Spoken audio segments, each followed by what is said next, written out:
Not fit to be a lawyer, that's what some are saying after a local gang prosecutor was caught making vulgar attacks online against immigrants and Congresswoman Maxine Waters. Now, that prosecutor has now been placed on leave by the district attorney. And tonight, KCAL 9's Nicole Comstock has reaction from community activists.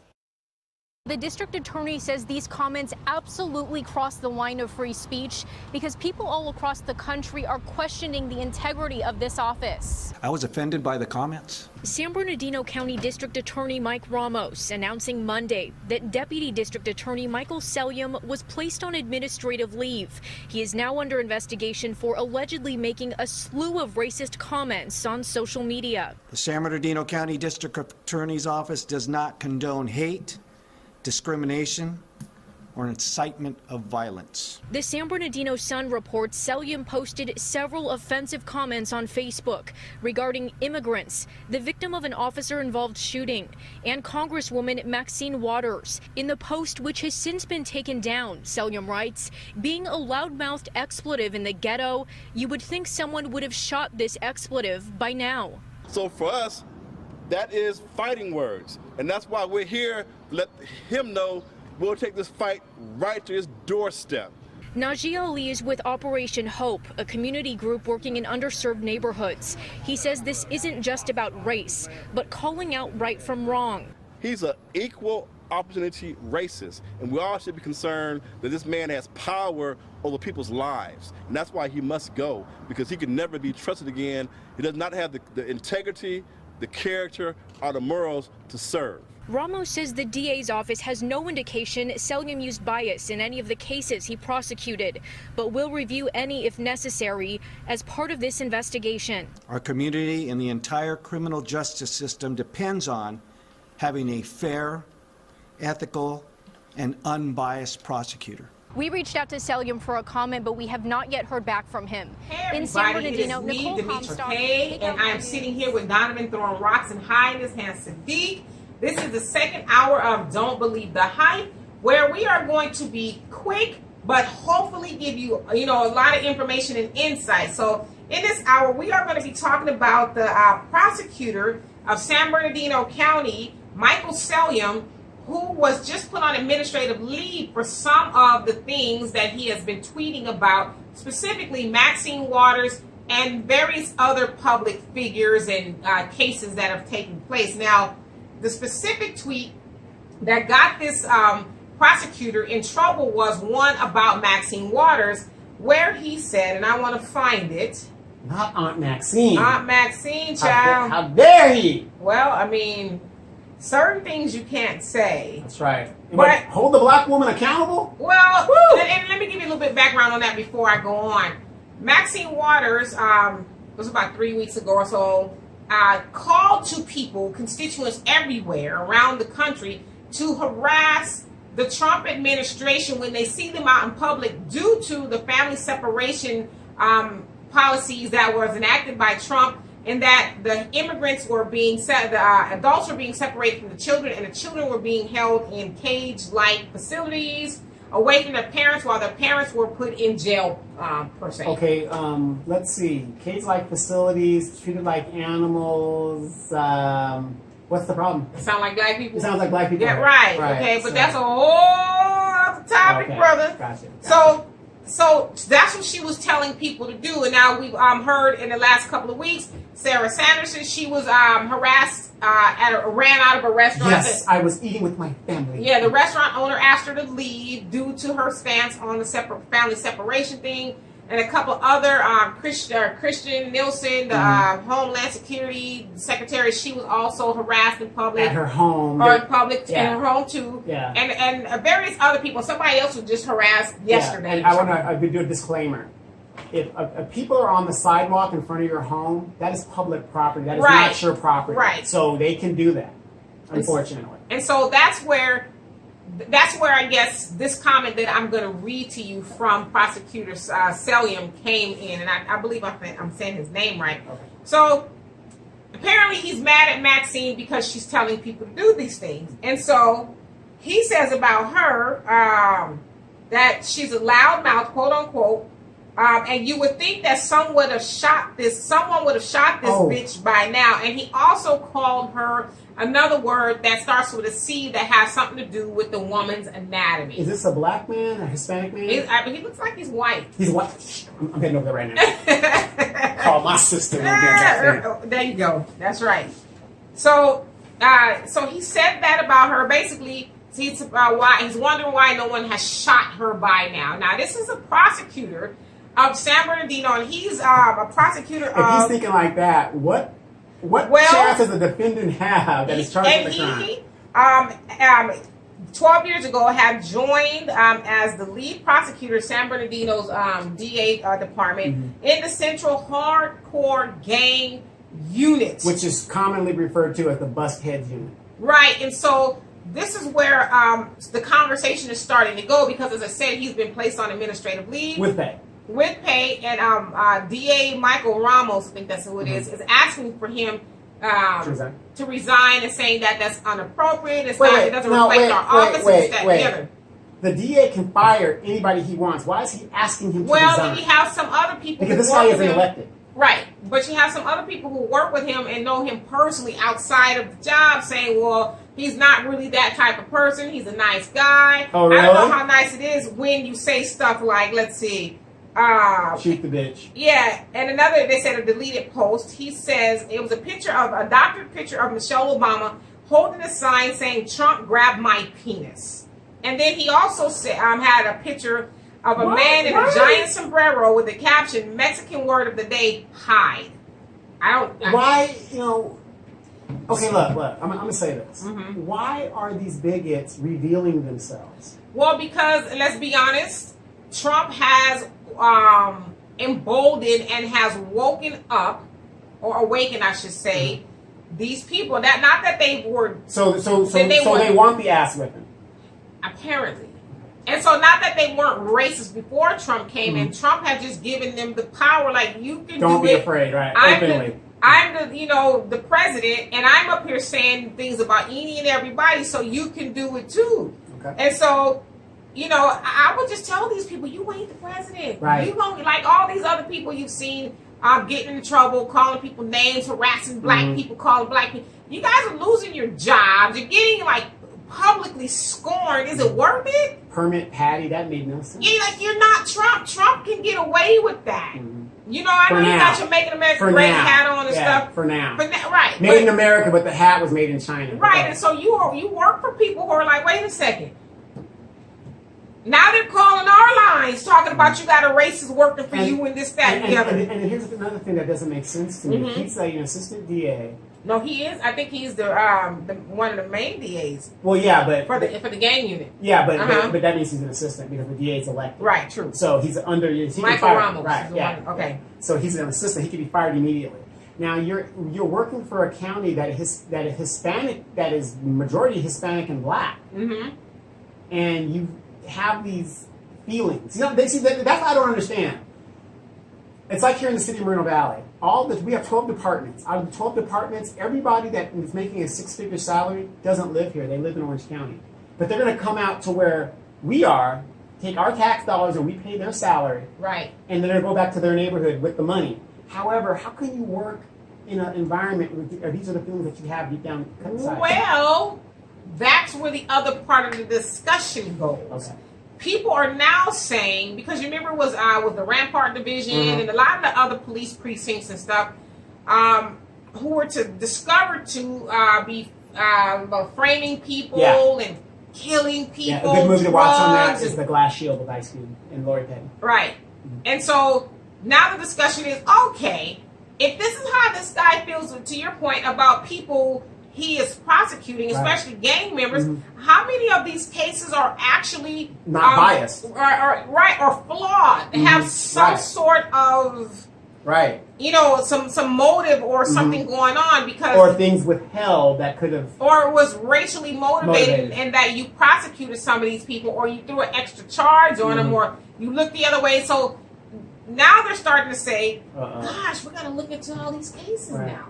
You just cost us a bunch of goddamn work. Right, because, let's say you're sitting in the clink and this dude prosecuted you, or you get ready to be prosecuted due to some stuff he's done. What you gonna do? I I need to speak to somebody. Right, exactly. I've been telling y'all I ain't guilty, Right. and here this dude is freely roaming around the internet, the home of the brave, Yeah, talking all this mess about that people. biases the case. Heck Exactly. yeah. And it brings in the question, let's do a Trumpian type thing. I'm going to be, who's the mayor, the New York mayor? Rudy Giuliani. And I'm going to try to prejudice the case. No, what's his name? But he's... No, Rudy Giuliani. I'm going to prejudice the case before he gets impeached. Who was the mayor? It's not Rudy. No. You're talking about Blasio, but I don't know. Yeah. But I'll talk about Giuliani as the attorney. He's trying to prejudicial the case before it comes to talking all that mess. Right, all that mess and doing all this out other stuff. Right. So now I'm a prisoner, or I'm being held, whatever. Now I got a question. Oh, that he's biased, or it was biased against me. Mueller, he's biased. Oh yeah, look, this FBI guy didn't want me to be president, so now we got to throw the case out. And the Sellium guy, the prosecutor, has been in this job for 12 years. 12 years? This is going to be how many cases are going to have to go be adjudicated again? God, can you imagine? Like, and I don't know for a fact, but I'm saying in my mind, there's no doubt in my mind that this dude, Michael Sellium, has fixed some cases in his favor, because we all know that DAs, well, they all want to win, but because eventually they might want to run for something, and they want to have all these notches and all these wins and stuff. One of the biggest things when you're running for politics, especially for Congress, mayor, or in these high positions, or attorney general, you must say, code word, you are tough on crime. Tough on crime, and so I'm sure this dude is you a prosecutor of a gang unit, the gang, whatever. So I'm pretty sure you're tough on crime. Right. And how do you measure tough on crime? How many prosecutions that you put away? Again, tough on crime is code word for white people, to white people rather, that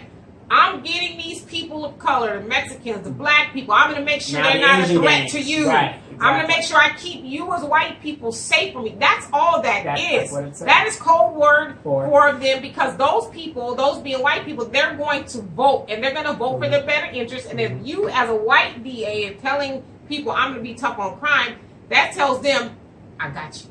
I'm going to make sure you're all right. And so the other cool part about this is there are probably a lot of gang members who are guilty. Yes, absolutely. I think we'd be remiss to say, if we didn't say that.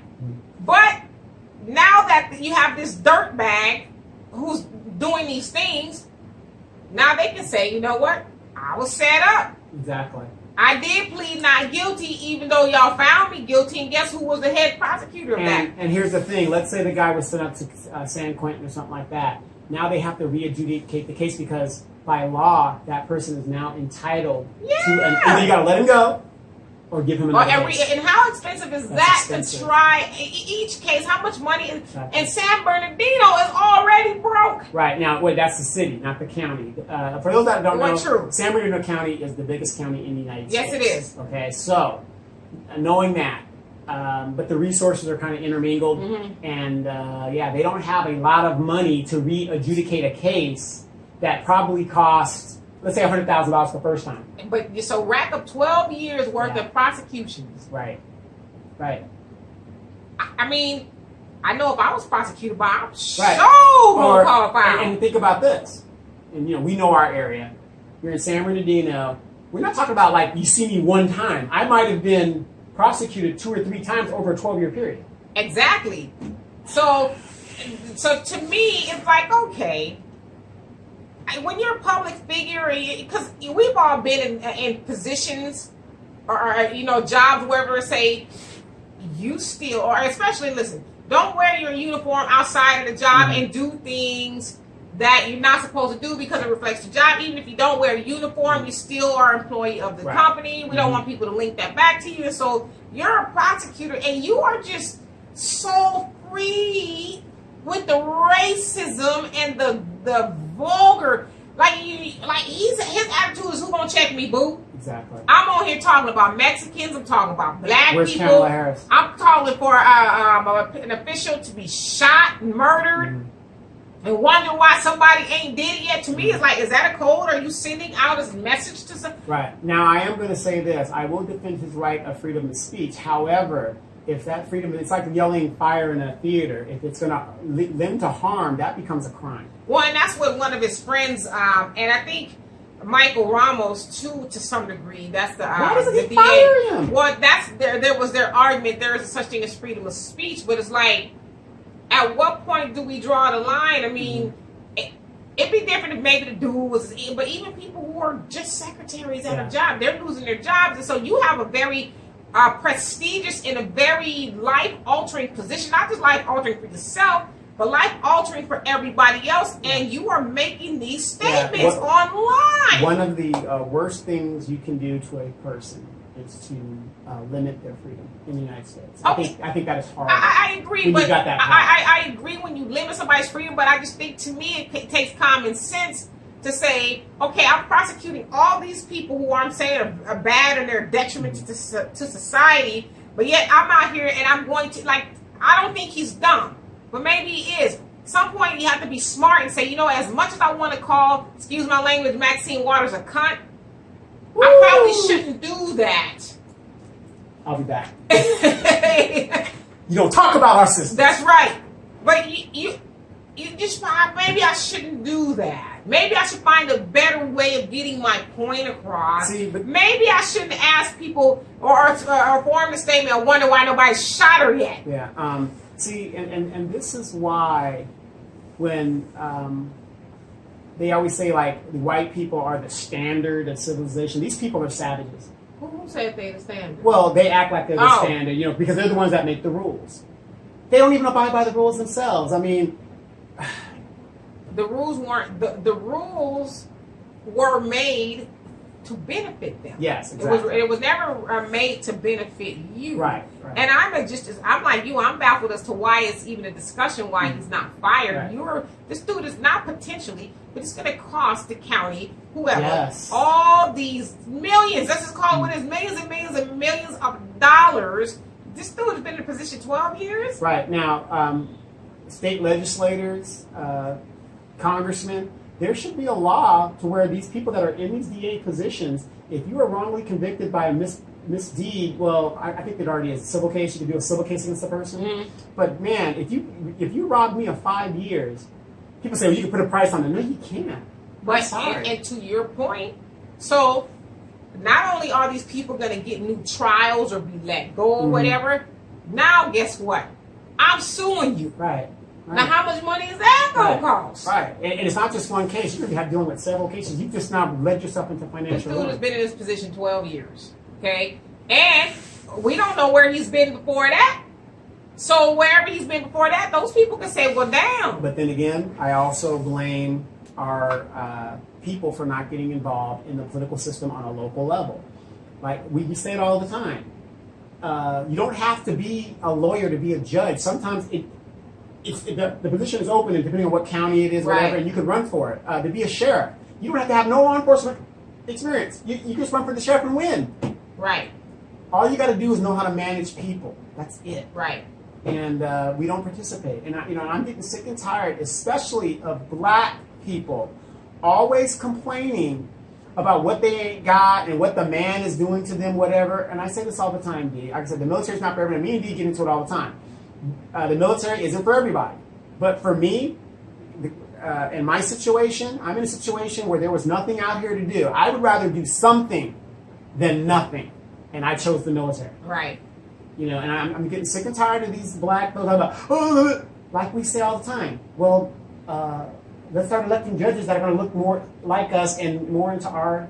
That's actually going to help us. Get educated. And understand. Yeah, and get educated of who's running, and because ultimately it affects you. I mean, we all know somebody personally, where regardless of who it is, that's been caught up in the system or potentially getting caught up in a system because we don't have enough people, let's say black people, show up to jury duty. Right. We don't vote for black judges, or, you know, and I'm not saying, you know, people who would just vote for me because I'm black. No, we're saying... I'm saying people who are actually going to get in there and help us. That's why I'm not in love with the whole, well, he's black, she's black, that's who I'm gonna vote for. No, because I know a lot of times the black ones get in there and do it to the worse. Right. Good example. We have a lady named Victoria Baca here, and unfortunately, in the Hispanic community or Latin community, however you want to call it, I get confused with it. Hispanic. They see somebody that has a Hispanic name, they'll vote for that person, not knowing what that person. Well, I would say this in general. Well, I'm gonna say this as far as being a devil's advocate. I think that is true because often, not often. I would say just use that word often. Those elected officials do get in there and help their people. Yeah. That's what I'm saying in most cases. But so in this they're like, case, okay, if I vote for Sanchez or Gonzalez, I know that they're probably going to serve my better interests. Right. And that's fine. No, that's how it's supposed to be. It's how it's supposed to be. But and we talked about this on the last show. Don't get in there talking about vote for me because I'm black. That right there will make me suspicious. Oh, so you don't need to tell me what it is you're going to do for me, what your how you're going to help me. You know, what your experience is. Right. Like, just because you're black, huh? I should vote for you. Yeah. And in our experiences as as black people, I hate saying African, as black people, some of the worst people I have dealt with in the political world, especially in the police department, are black. Yeah, they say they try to put on a shine for massa. I got him, massa. Let me give him two clubs to the head. Yes, like Ice Cube said, black police showing out for the white cop, but Ice Cube will swarm on any mother. Down. Gotcha. But that's how it is. It's been that way for a long time. I got a massa. Let me do it. No, let me do it. And so that's how it is a lot of time in politics. I got it. Right. Let's take, for example, with Farrakhan being denounced, because of some statements he made about the Jewish community. The Jewish community then went to the Black Caucus and all these other black elected officials and said, listen, gal, listen, boy. No more money. You need to get up and denounce, Farrakhan. Why didn't they ask none of the white people to do it? Why are you coming to all the black people? And most of them did it. Right.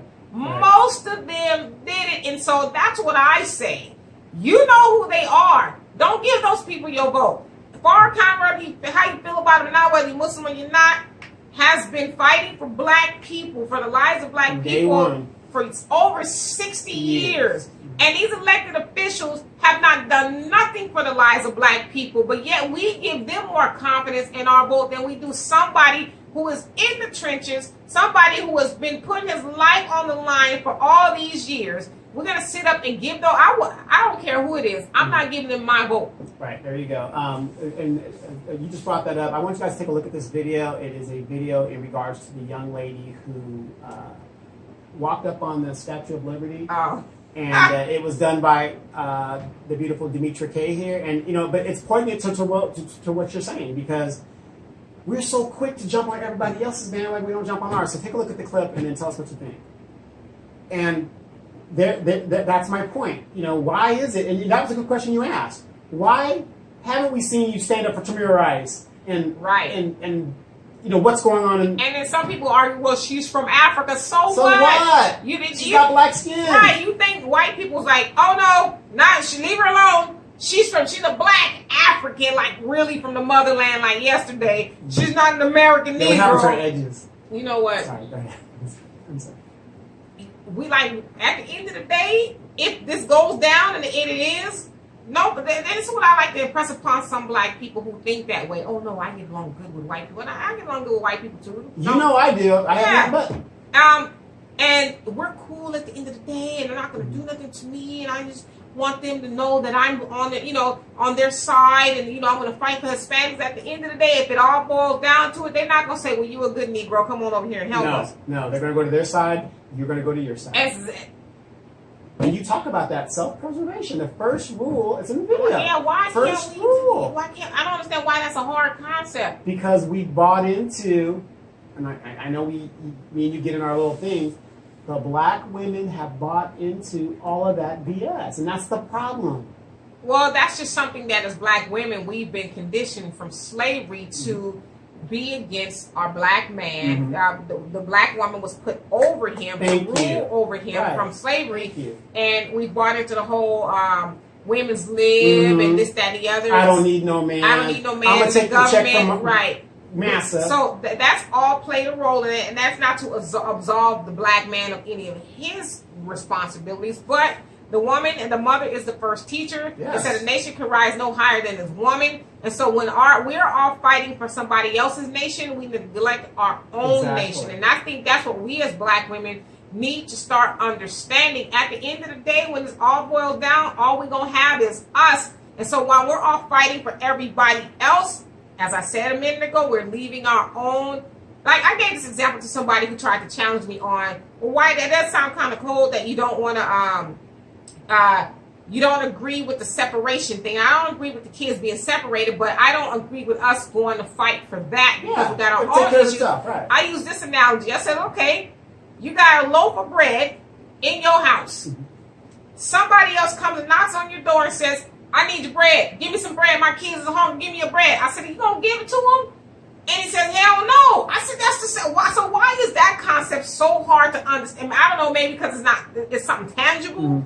But why is that concept so hard to understand? Like, you're not going to give your loaf of bread to somebody else. So why would you leave your issues to go help somebody else with their issues? Right.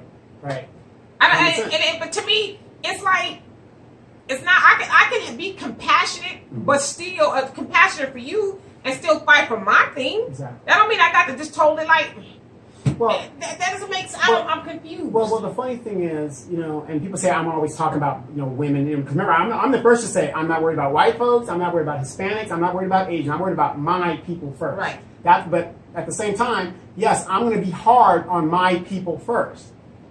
I'm sorry. I'm going to have to do that because we need correction. Well, I don't even think that you're being hard on your people. It's just like we need to hold each other accountable. We need to get past that, you can't say nothing to me. And I can't say nothing to you. We need to get past that because all we have is each other. And we should be able to hold each other accountable and say, hey, brother, maybe we should do it this way. Okay, sister, how about, without us, getting our feathers all ruffled. I mean, it's silly because... I hang around a lot of women. I have a lot of women friends, and I hear all their problems, their man problems, whatever. Yeah, and I keep getting the story of, I can't find no good man. But you keep dating the same type of dude that you dated from high school. The flash in the pants, he's got the jewelry on. I hear a lot of women say that too. I can't find a good man. There's no good man out there. And I always ask, well, what are you looking for? And a lot of times they don't know. They don't even know. Or they're looking for something that they are not themselves. Right. So and then they're so negative on men, and they don't realize they have young men in the house with them. And all that negativity is being transferred. I use an example, especially in our community. We have to stop with the man bashing in the home. Your daddy ain't shit, so you ain't shit. All this, the whole Tyler Perry stuff. And just the bashing of men in general, because that's the problem. If these kids are raised to believe that or see that, just think if Martin Luther King had believed, nobody wants their child in danger. But unfortunately, you got to let young men be young men. I'm not saying if he's out there selling drugs. I'm saying he wants to protect the community. Let him go do that. Well, and I agree with you 100% on the man bashing. We do need to stop doing that. I will not argue with you on that. But I also agree that the men need to stop doing it. I said this about a month or so ago on my page. Some people took issue with it. I said we're the only race of people that openly and unapologetically bash each other. I'm not saying it don't happen, but I haven't seen a Mexican do it to each other, or Asian or white. I've not seen it. And so we need to stop doing that because at the end of the day, and I'm going to keep talking about this, black people, we are disappearing. We're disappearing. We are leaving the planet. Like, literally, we are disappearing. We are 13% as far as population in America. I'm doing my best to bring that population up. I doubt it. I don't think you can. But I digress. We're 13%, would say roughly 60 years now. We've been about 60 years. Here and there. Our numbers have been the same because, like I said, Vietnam reduced our numbers. Black on black killings, homosexuality, prison, you name it. Abortion is a huge issue. Yes. So we got a lot of things working against us. And the statistics that I read last week said that by 2024 will be about 17%. No, That's. I mean, but that ain't much. That still isn't much. That's Over, not, I mean, over a 6-year period. Yeah, I'm saying even if that's true, that ain't much. That's okay. You know, when you see everybody else's numbers exploding, and so the reason I bring that up is because we need each other. Yes. So you know, as far as us bashing each other, that's not. We're like, I just confused. Like, why do we do that? Yeah. We've all been in relationships that, you know, all I've dated is black men, and I'm not gonna say. Who am I dating? She dated the blackest of the black. Right, and so, and I'm not saying that I was treated nicely by all those relationships, because I haven't been, but I never once said, you know, black men ain't this and black men ain't that, and I would never, you know, don't you date no black man, and I don't date black men anymore. I've never said that kind of stuff. I've always loved, my daddy's black, you know, so I'm gonna be with me a black man because it's gonna take us to work it out. Yeah. But, you know, and we're going to start saying some of these messages to remind people about this. And here's another thing that I have to say. We have to stop telling our young people, boys and girls, don't join the white man's military. No. What I'm saying is, don't join the white man's military. You're right. But if you have no other opportunity, don't discourage it. Let them make their own decision if they're grown, because there are not enough jobs out well, there. And I see what the military has done for you. And then on the other hand, my father was a conscious objector. And he's a Johnny stealing other veterans' women. And that I love my father-in-law. He was like, I'm not going. Right. This is not my that's war. a conscious decision. This is the white man's war. I'm going to come back here and I'm going to still be a slave, per se. And you know what, though? He made the right decision. Right. Absolutely. And so I don't, like I understand both arguments, but I would say this is that we make so much money in the black community, $1.3 trillion. If we would appropriate our money right, we wouldn't have to send our boys off to war or suggest that, because we have jobs that they can do. We are educating our people. We're keeping the money in-house. No, and I understand what you're saying, but what I'm saying is when you've got these kids that have no opportunities from wherever they come from. We need to create them. Right, but however, to create those opportunities takes money. Well, we got the money. Most people, like me, I joined for the education. I'm not saying it works out for everybody. No, I'm not going to tell my son to join the Marine Corps. I'm not going to tell him to join the Army.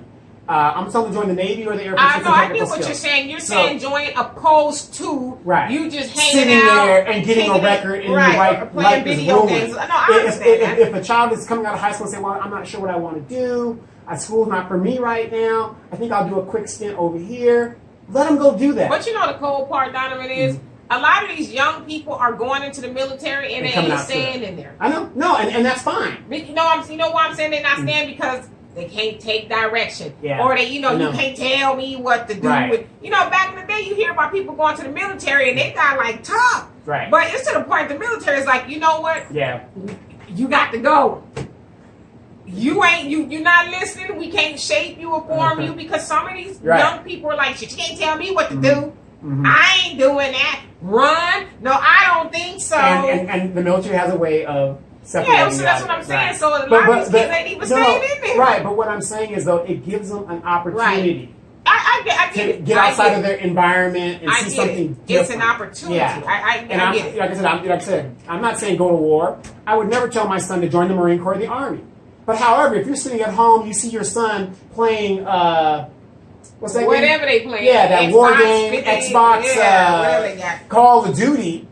Hey, this ain't no game. This is right. Yeah, no, this is the real world. This is what you're really dealing with right here. But then again, some people will leave that environment and do very well for themselves. Right. And then there's benefits that come with it. I get sick and tired of seeing these young kids sit here in my community, and they're in a better position than I was 30 years ago. Right. There was nothing out here. And they're saying, I ain't got nothing to do. Okay, you have a car.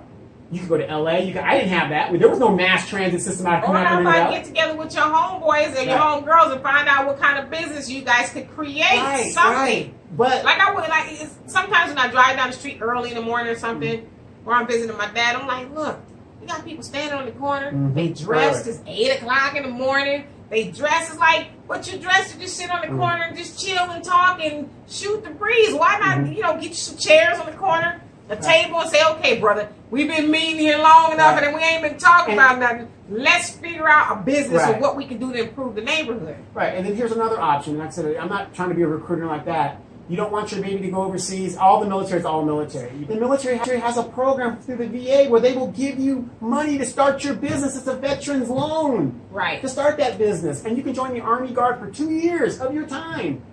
Right. Better than sitting there doing nothing, hustling, or whatever you got to do. That's what I'm saying. No, Stop telling our I kids agree. not to go. All I'm saying is if your kid comes to you and says, Mom, I'm in Chicago, I'm in this environment, there's nothing I'm not ready to go to school right now. I'm thinking about joining the military. No, you should tell them, well, that's what you want to do. Well, yeah, especially if you're not giving them an alternative. Right. Especially if you're not able to pay for school for them or, figure out another situation for them, then yeah, I mean, but, me personally, how I feel about the military. My dad wouldn't allow me to go. So. See, now I want everybody to realize this, okay? My co-host, she ain't telling you the whole story. D kind of leaves stuff out. She did not join the military, but she is an honorary United States Marine Corps. You stupid! What he's trying to say is that I have visited some bases. Yes, with her girlfriends. Some military bases. And she supported the troops. Research missions. And she supported the troops. We were researching. Yes. We were doing research studies of where the most concentration of the smartest men were. Yes, and she'd bring her girlfriends with her. Yes, and occasionally we happen to get to a club on the base. On the base, we're out there 29 Palms out. We already here. Right, we dressed for the club. We might as well go in. Thus, she has her beautiful daughter to this very day. Yes. So don't let her fool you. She does support the military. I didn't support it like that. Okay, I don't want y'all to think that I got United States Marine Corps stamped on my back from a mattress or nothing. Well, I can say she is on the Hall of Fame at the NCO. Yes, when we go to the base, it's like, we don't need to see your credentials. We know you. Come on in. They got a big old plaque for it. We got a picture of you doing the Cabbage Patch back in the day. Yeah, but and we got a drink named after you. Yeah, but we used to have fun back in the day. I mean, that was what it was about, dealing with the local girls and stuff like that. And that's what I wanted too. I asked her, my daughter said, why y'all don't go to the bases? I'm not trying to say to go to home, but that's not what I did. Right. But yeah, we used to go to the bases, get sponsored on, you go to the club, you hang out. It was like, that was so fun to me. Yes. We had so much fun. And then you're dealing with a guy or a girl that has benefits. They got Uncle Sam's. Well, I didn't do it for that. Yeah, I just did it to go I'm just hang out. saying, It was fun. But the thing is, if I was a female, I know this guy's got a job. Yeah, there's lots of stuff to do on the base back then. Bowling alley, pool. All that. We just had a ball. Right. And then, and this is why I'm saying this. Because of your ex's military service, does not your daughter benefit from she's that? benefiting from that. She's going to school for free. So that's what I'm saying. There's some benefits there. Like I said, businesses. How are we going to start this? Somebody's got to go and get this money. I don't have a problem with that. Just like I said, but I'm the last person to tell you to go join the military just to go. If you don't have anything else you're doing, it's probably like you said, reserves at the very least or something. But I mean, just figure out something to do besides wasting time. I'll often shake my head and just sometimes say to myself when I see the young people, and I say to myself, wasting youth. Yeah, you're just wasting your youth. And I get tired of seeing the ones that get shot up, Ray and Pookie or whatever, and you got to do a car wash to bury them. Well, it's just we need to. Like they say, it takes a village. Yeah. It takes a village to raise our children. We've gotten away from that concept of. I know that's biologically your child, but I'm going to help raise them too. And I'm not saying just from a discipline standpoint, but the other standpoint of let me impart wisdom and knowledge into your child. Let me try to teach your child Well, they are. You're teaching them the wrong way. Well, that's what I'm saying. Wisdom and knowledge that they can use. I ain't talking about no pimping and hoeing stuff. But they're talking about drug dealing. I'm talking about stuff that's going to make them better people, because I know, like I always say to people, and the young people, when wisdom walks into the room, you better stop and listen. Sit up. You better listen and take notes, because those people have been there, done that, and they're trying to give you something you can use. And so we got to get our young people back to that frame of mind of being able to listen to Mr. Johnson or Miss, Ann or whoever. It's funny that you say that, because like I said, I was doing the Pastor Don show earlier this morning, and we were talking about, marriage and, things like that. And he was saying, there's that adage in the Bible that says, women submit to your husbands. I told him, don't say that to a black woman. Submit? That's the word you ain't gonna. You ready to fight? And he was like, whatever. You know, we were asking. Well, but then again, too, Donovan, I like to push back on that because originally that wasn't the black woman's point of view. No, exactly. The black woman, unfortunately, was duped by the white woman when she was talking all that. You know, we need to be this, that, and the other. Men don't tell us what to do. Girl, I got my hot sauce. Yeah, we bought into all of that, but that wasn't originally our thing. As Shahrazad Ali says a lot, we didn't have no problem with our man. Exactly. So, you know, we were doing the show, and he asked me about some statistics. You know, I'm a statistic guy. And I told him, I said, 74% of black women have never been married. Right, and then to me, I want to know why. Yeah, he was, his jaw just dropped because he did not believe it. Well, I think that the other but he goes, like, they're having children. I said, yeah, we know. Well, yeah, but everybody's having children. Yeah, you know, but then again, the other side of that is if 74% of black women have not been married, which leaves us what 26% of women who have been married, and you said roughly 50% of black men have been married. About 57% of black men. 57% of black men have been married. To me, that makes me question. Okay, somewhere these numbers are off. How is it that 26% of black women have been married and 57% of black men have been married? Who are these black men married? Right, we're marrying outside of the black women. And so then that also, because I like to follow reasoning. Why are they marrying other women opposed to marrying their own? And so when we keep throwing that statistic out that 74% of black women ain't been married, y'all, that almost puts it solely on the woman. If I don't have a black man to marry for whatever reason, how's that totally my fault? We're not blaming fault. Because I'm not putting fault on you. I know, but I'm saying because we hear that thrown around a lot as if something is wrong with 74% of black women. Well, the thing is because we're teaching our young daughters, you don't need no man for this. You don't need no man for that. So there's a problem. But that's not all of us. No, that's all of us. Yeah. But here's the thing: how long have I been waiting for your sister to come down and do what she got to do? 30-some years. Right. Okay? Well, you know, keep waiting on it. She's currently not available. I told you I have no problem being the side chick for that. The side dude. Side dude, yeah. You know, for that. Yeah, but, as long as I'm getting mine, I'm good. But, we need him to keep paying the bills. I just think that's something we need to just to teach, and we are going to be doing a series. I finished developing it, which I am, where we're going to just educate each other on a layman level, because a lot of times we try to educate each other on this, that, and the other, the science and this, that. People are going to be turned off by that, because as in my words, that's not really sexy. Let's give it to people on a layman level that they can understand. Okay, let me explain this. Cardi B and Offset are married, so when he went to propose to her, he had already proposed a couple months earlier. Look at our numbers, just went up. Isn't that sad? Well, we want to give it to them in a way they can understand, and if that helps, that then helps. We're good. Great. But we need to just start educating people. Real quick, council candidate Shalinda Bernard Jones sent me a message, and she is saying that I cannot with you trying to take Evan outside. Stop it. We all know he's not about that life. We're on baby watch because she's on baby watch. But I'm still working, so you're killing me right now. Y'all need to keep the pressure on Denise, though. Dimitri is on the right track with her. You guys are right on track. I can't even deal with her right now. All right. And, you know, again, like I said, that's an opinion, whatever, but a lot of people know Denise's background, and I'm going to tell you this. With that baby, this is your first baby. It's boy. Just breathe. Do you have any advice you want to give her?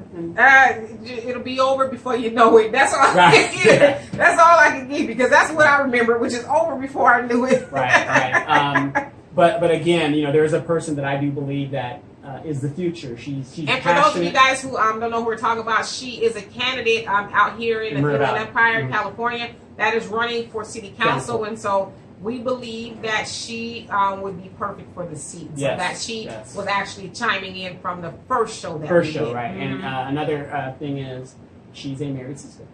There you go. She's a black woman that's married to a black man. Amen. Right, and look what they are accomplishing together as black people. And so when we hear those statistics go out and this, that, and the other, black women, blah, blah, black men, there are plenty of people, and I know we have our issues with Michelle and Barack Obama, but the one thing I always say is that nobody's going to argue that they didn't teach us and show us what black love was. And not just us, but everybody else who don't think black people get along and black people don't like each other. Michelle and Barack, they showed us how it's done. Not true. Not true. I have to disagree. Disagree. There's a guy named Al Jackson.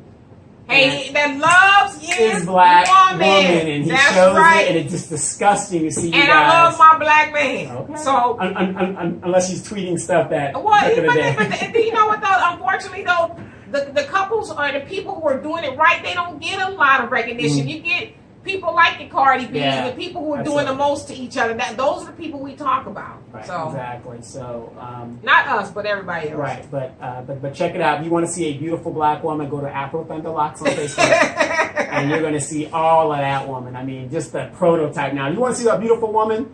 God rest her soul. Her mother, gorgeous. Walking around, you'd be like, oh my God. First time I saw her, I was like, oh my God. She had great genes. That woman was, woo! Man, I could see why your dad had to step in and do what he did.